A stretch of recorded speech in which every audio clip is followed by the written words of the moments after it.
Hello there, and welcome back to Run It Back on the Raptors Republic Network. I am your host, Kyle Ramner, and I'm joined by my boy over here, Coty Wiles. No Zolfi today. Man is over doing his grinding with Sportsnet, but we will carry on. And I promise, like Zolfi promises every week, we will get one show with the three of us sooner than later. Again, just jobs, life, keeping us at bay. But Coty, how you been doing, man? How you been doing?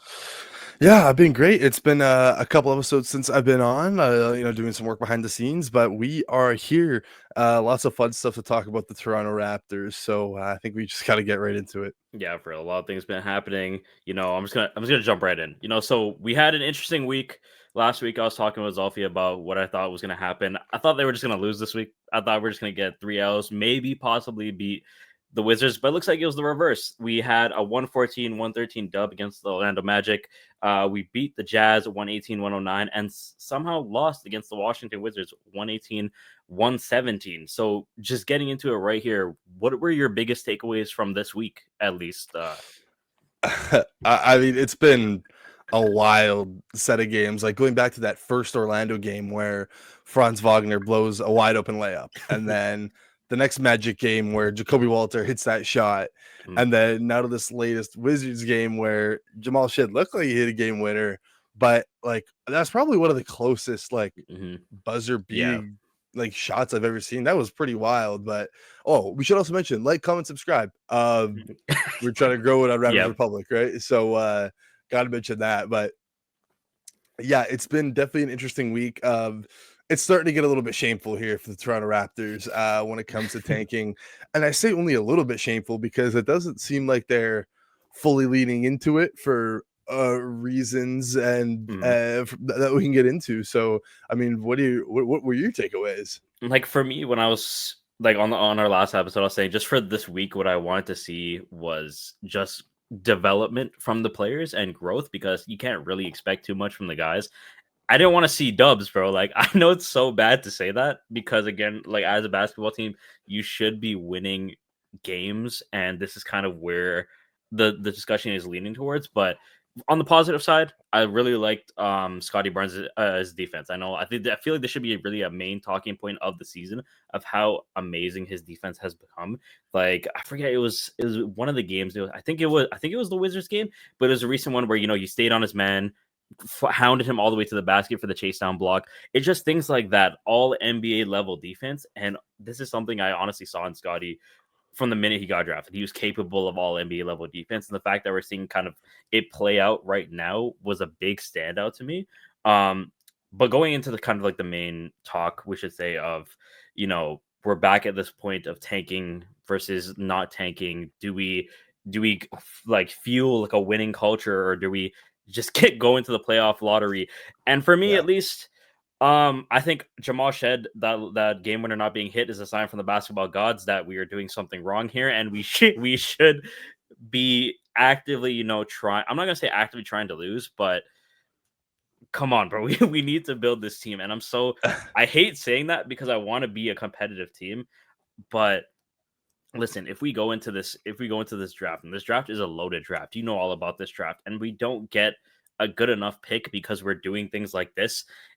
Yeah, I'm just gonna say, man, we're gonna be stuck in that spot of, yeah, we're gonna be able to hit the playoffs eventually, but we're not gonna be able to really contend for a chip because we just weren't taking the Yeah. time when it was to rebuild serious enough, I should say. I don't know how you're feeling about Yeah, I don't think anyone can blame anyone or it. you Hmm. for having the thought of or being happy at a loss, Hmm. right? I mean, with the way the NBA is set up and with the talent at the top of this draft, obviously with Cooper Flag and how one player can change an entire franchise in the NBA, Hmm. uh, that's just the reality of what's going on. And I mean, that Jabal Shed shot, it's like the perfect tank. Like we've been Yeah. talking, like the perfect tank has been an ethical tank's been thrown around a lot this Yeah. year for the Toronto Raptors, but you play hard right down to the wire. Shed gets the moment. They think they got the moment. You can still build that culture, but it just doesn't count. So, um, I think part of you has to, but on the other hand, I think part of you has to accept that no matter how hard you try, it just like really doesn't matter. And it's just Mhm. like up to what the lottery says. But I mean, obviously the worse you finish, the better odds you get. But it's all gonna come down to what number combination gets pulled out of Yeah. I think that's what it is, right? Like a number I combination think so. Yeah. with the ping pong balls. So that's all what it's going to matter to. uh how you can get worse odds is by sitting players. And I mean, I mentioned that first Magic game, they didn't sit their players until they all got benched in the fourth quarter, which is Mhm. a bit of a weird way to go about it. But since then, you've seen like, okay, Jakob Poeltl and RJ Barrett have gotten some rest now. IQ got the rest on the back to back with the Washington Wizards. Somebody who is not going to get the rest of Scotty Barnes. He needs to play 15 out of the last 18 games to be eligible for all NBA. Mhm. The org can't sit him. I don't think it would go over well with him. I don't think it would go over well with his agency, his representation, Yeah. because if he's good to go, I think he's playing. Mhm. And like you mentioned, since like January, February, this guy's been playing stellar, like some seriously Incredible. really good defense. Um, so it's but what they can do and the lever they can pull is sitting Jakob Poeltl. He's resting for Monday against Washington, and they are bad without him. Shocker, right? Mhm. 2-11 without him this season, 6-39 without him over the past 2 seasons. Honestly, like that could be the pull the plug lever. Yeah. Jakob Poeltl, and I think that's what the season's going to come to. These last 18 games, or it's just going to be a bit of a struggle to maybe watch, but it's gonna be what it's gonna be because there's franchise changing talent at the top of this draft. Mhm. That's what I'm saying. Like, if we get, I won't be mad if we don't get the number one pick. I mean, the only time I'll be a kind of a little bit miffed is if we land somewhere outside the top 5 at least. But I know this draft is still a little bit deep, and I kind of agree with you. I think we got to pull the plug with someone like Jakob. When it comes to Scotty Barnes, though, I feel like he should be in the All NBA conversations. Though, like I feel like third team at least, maybe if he's not going to hit first or second. If he keeps playing stellar like this, but I don't know why. Like I feel like they might just not give it to him. I feel like they might give it to someone over him if the conversations do get brought up. Yeah, I mean, obviously, I think team record and team performance plays a part in that Mhm. for sure. But at the end of the day, he thinks he can make it. Yeah. The statistical profile is at least competitive. Say Mhm. what you will, it's competitive to make All NBA.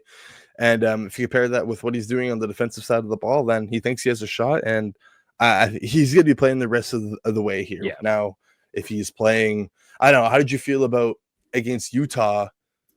Scotty Barnes and Emmanuel quickly playing 30 plus minutes down the stretch there in the fourth quarter because, I mean, it was a 6 point game. Raps are only up by 6, and then IQ buries 2 threes later in the fourth, pretty much icing the game.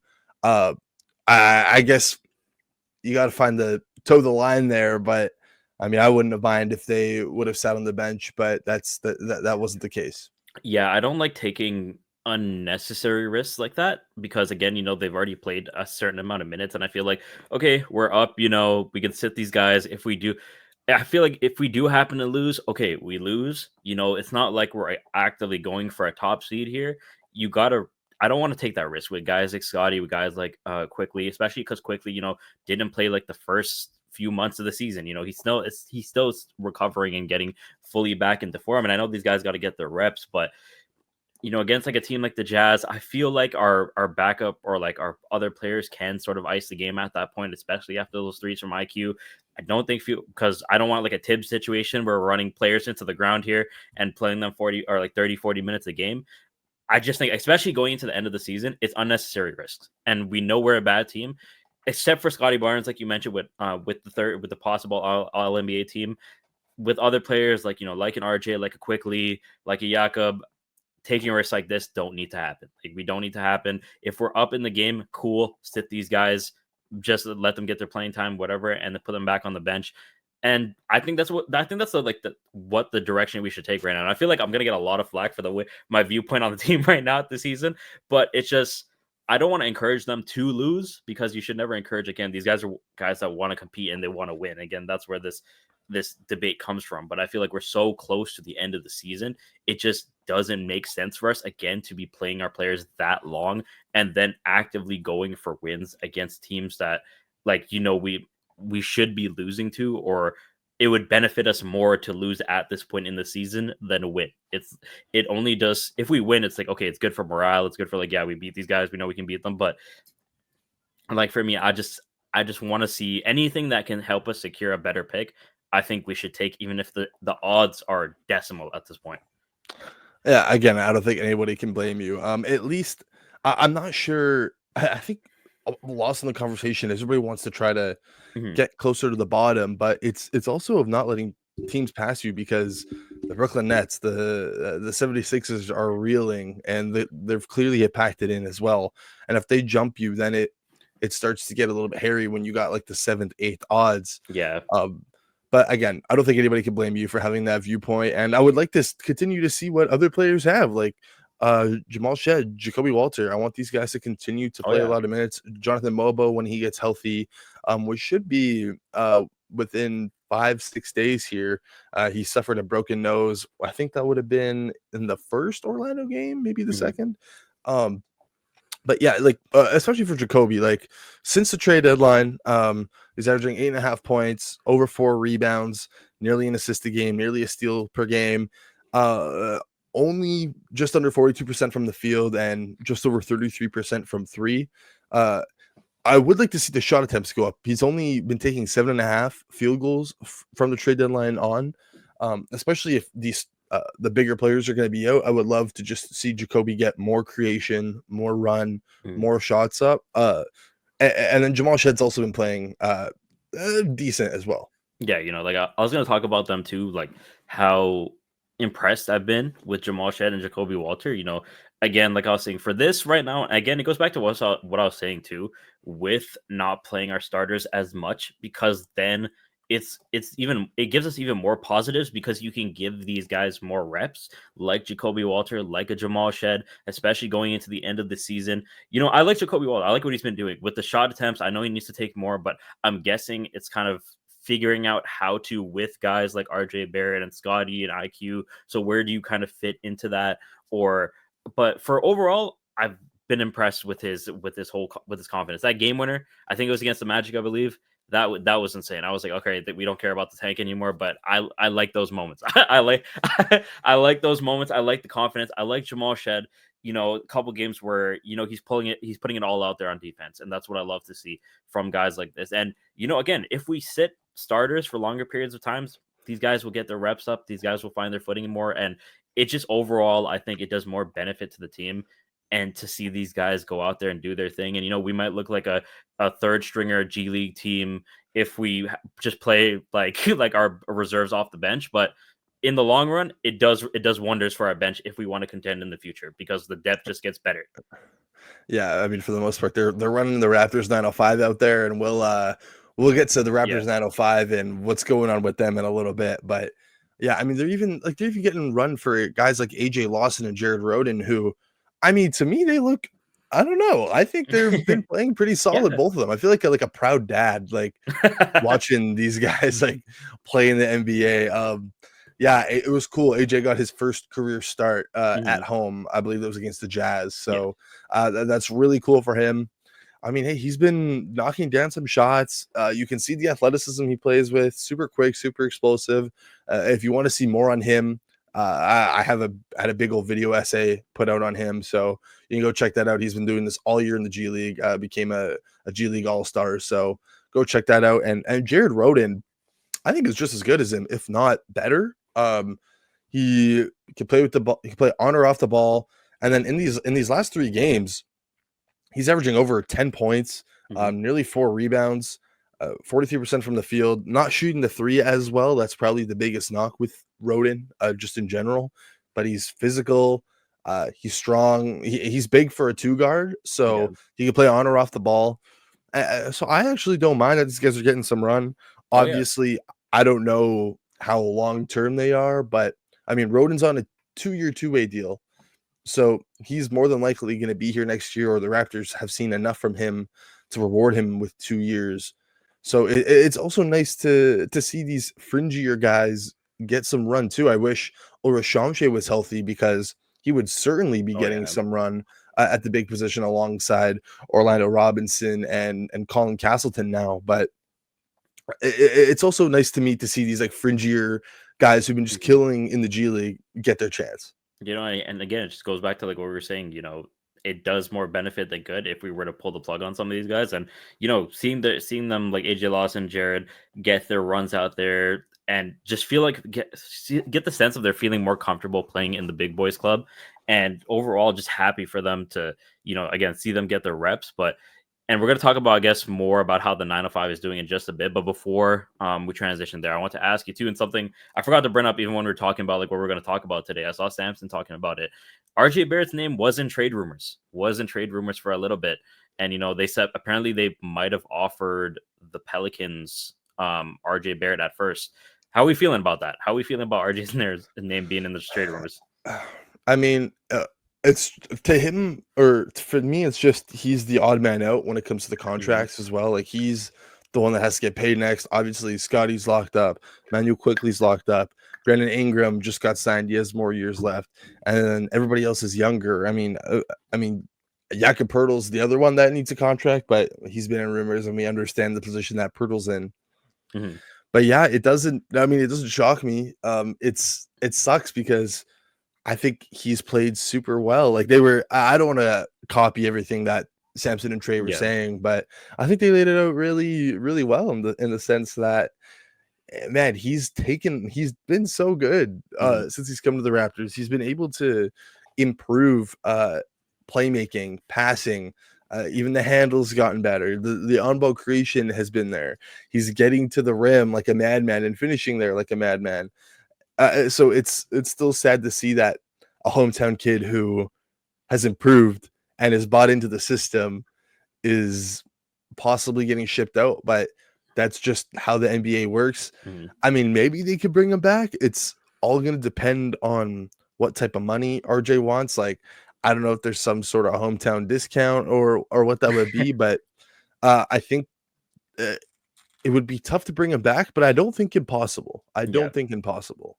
Yeah, I don't think it's impossible either. I feel like though with how well he's been playing, and like I was been preaching aside from Scotty, RJ has been the best player on this team. Even when Scotty was down with an injury, RJ kind of just put the team on his back when we had no Quickly, we had no Scotty, and he was doing all-star level things. I thought he should have been on the all-star team at a point because of how well he's been playing. If I were to select one all-star from this team, I said should have been RJ Barrett. And he's going to want his money. When it comes to free agency, I think he's going to want his money because of how much he's been playing, or like how well he's been playing.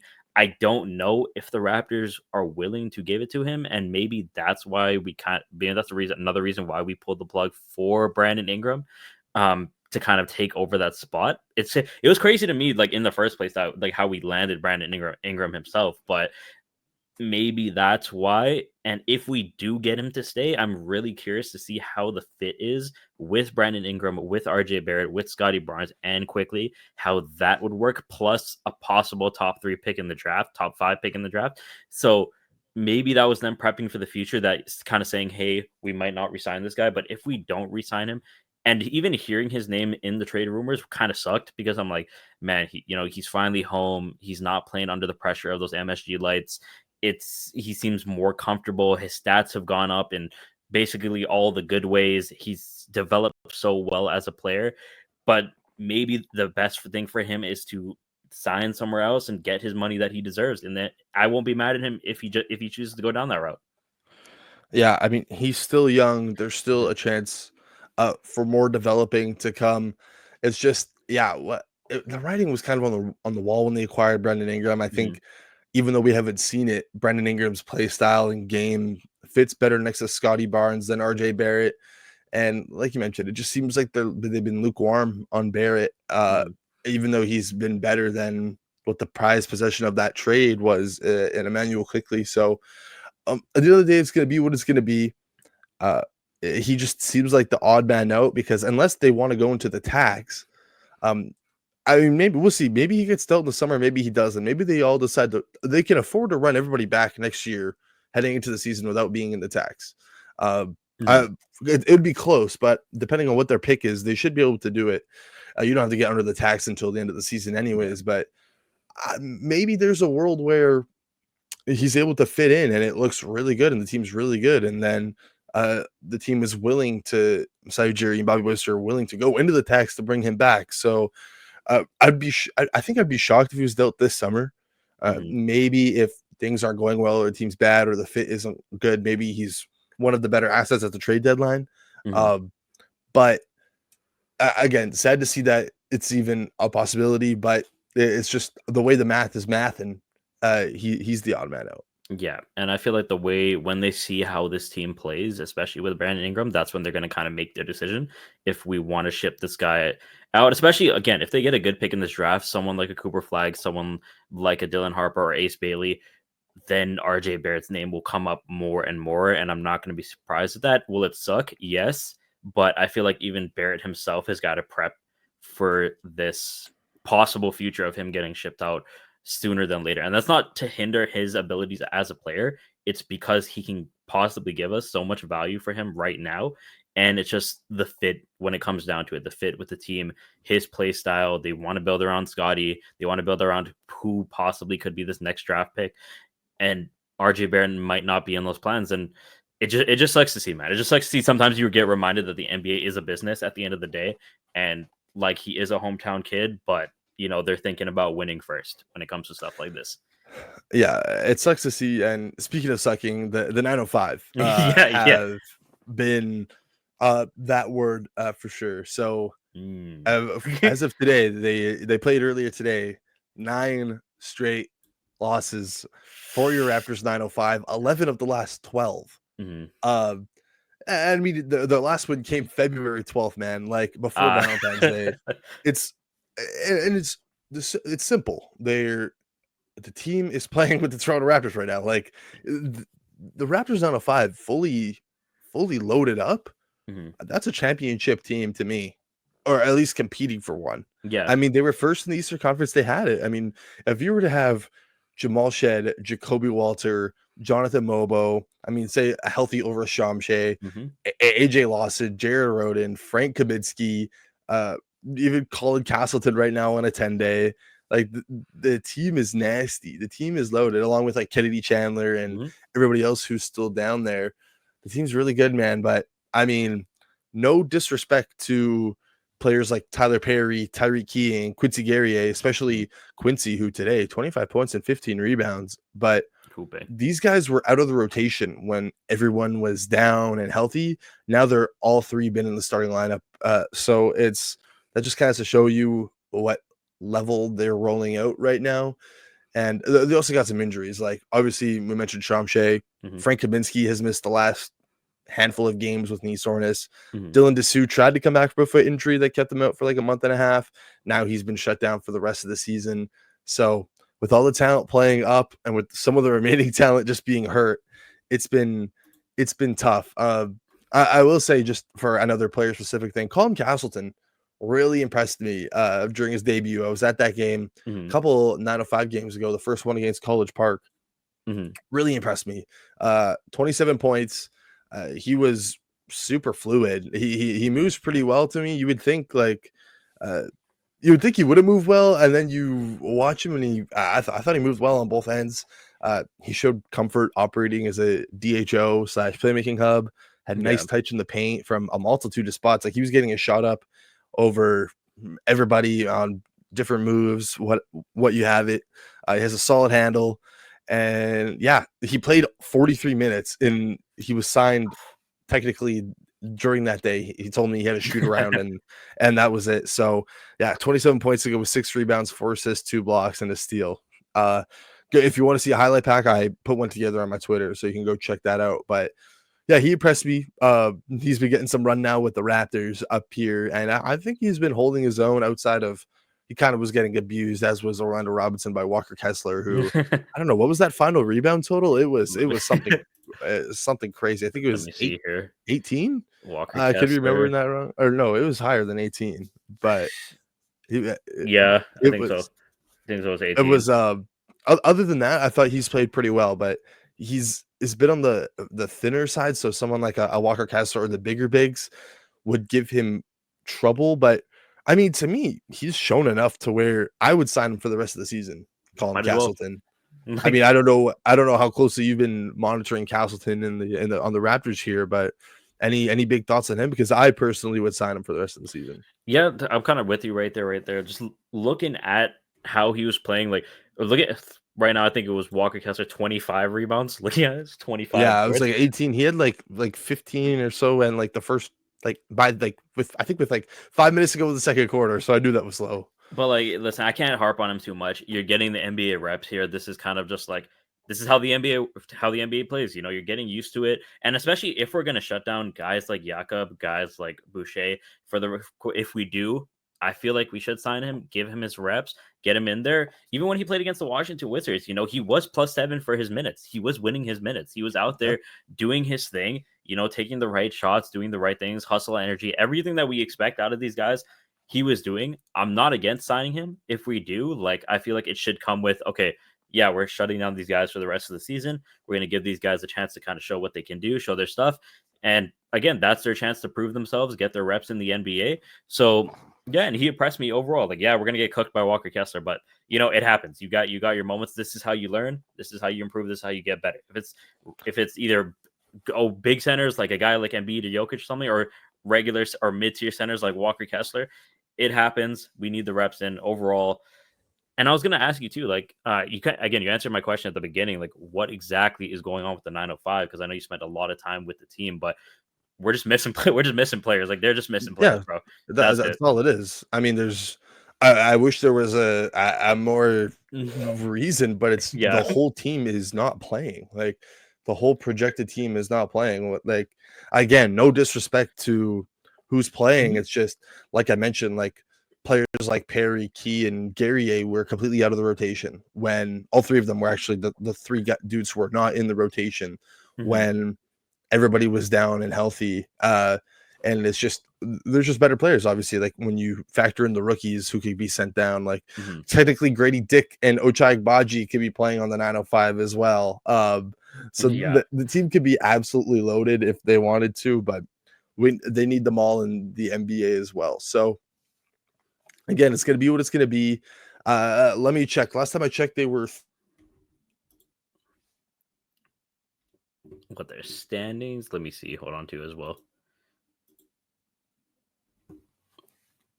sorry, And my you're, bike out there. yeah, yeah, no worries.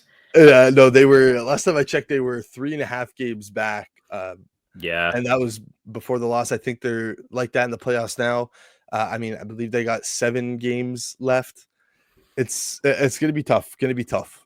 maybe they can pull something together. You know, but again, it's like you said, we're dealing with injuries, we're dealing with missing players, we're dealing with the lineup moving it's not a really stagnant lineup. We're moving back and forth from these players. And if we had guys like Jamal Shed, like Jacoby Walter, and like our whole healthy, I should say prime 905 roster, I feel like this could be an easily top seeded team, easily because of They were. how They were. how They were the one and they were seed. yeah, and then all these guys started leaving. So I wish we could give a more analytical take about why they've been struggling, but it literally is as simple as they don't have their best players. It's as simple as that. We don't Yeah. have our I best mean, players. yeah, the numbers are down across the board, and that's just Mhm. because the players aren't there. So I mean, I guess if there's one thing like I'm looking forward to this next week, what I'm looking forward to is just enjoying watching these guys get the NBA reps, right? Like Mhm.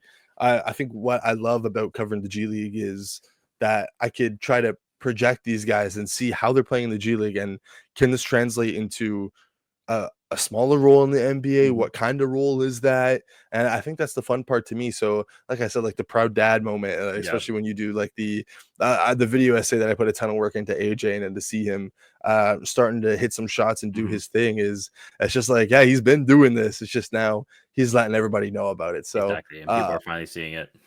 yeah, it's again another really important tanking week, I guess. It sucks that that's the main talking point and what everybody's talking about, but that's Yeah. pretty much all that matters right now. Like this is probably one of the most important drafts in franchise history, I probably. think so. Yeah. Um, so just gonna keep watching these young guys. I personally find some fun in watching these G Leaguers Mhm. do their thing.